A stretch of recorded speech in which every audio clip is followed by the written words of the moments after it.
Shasi, can you tell us what your role was today? So I was one of the Hot Topics presenters, and the topic that I presented on was tattooing and body modification. Okay, so we're at a sexual health conference for young people. How does body modification and tattooing fit into that program? So one of the big risks that we're trying to focus on when we're talking to young people about tattooing and body modification is the blood-borne virus risks, so HIV, hepatitis C and hepatitis B, and how that is a risk when tattooing and body piercing isn't done in a proper sterile kind of licensed environment.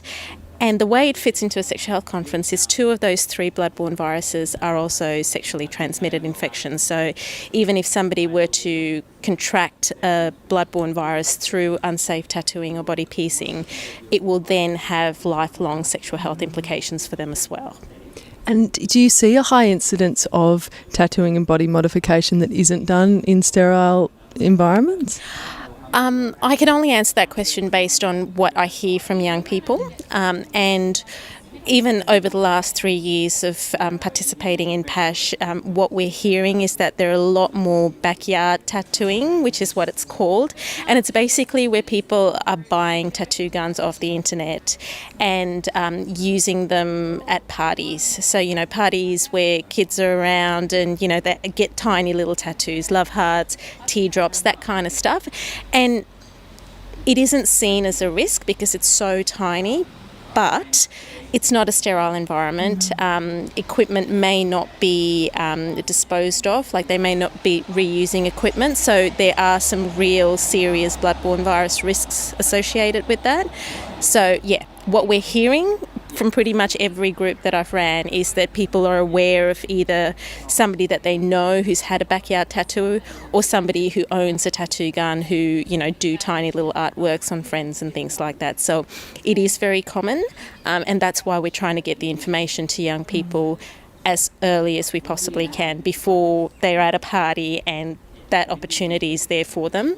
Give them the information before that. Because this is a whole new area with the rise of tattooing and body modification, that this, like a backyard culture of it. I wasn't aware of that. Yeah, and that is the other point, is that a lot more young people are getting piercings and tattoos a lot earlier. So, again, it comes back to giving them the information beforehand so that they can make more informed decisions. Not only around either delaying getting body modification, but around how they can do it safely. The regretting what they do is a whole other issue, but what we're focusing on here is the health risks. Yeah. And did the young people find that surprising? The link between do they realise those blood-borne viruses are a risk? Is that something that they've generally thought about, or what are you finding?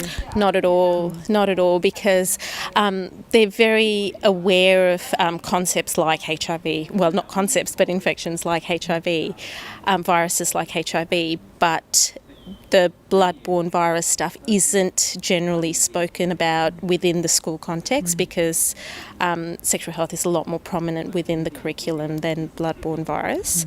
So this is a way that blood-borne virus information can and should be given to young people at an earlier age, because this is one of the practices which puts them at risk, which is becoming more prominent among young people. Yeah. Great that you're getting that information out there. Thanks, Shashi. You're welcome.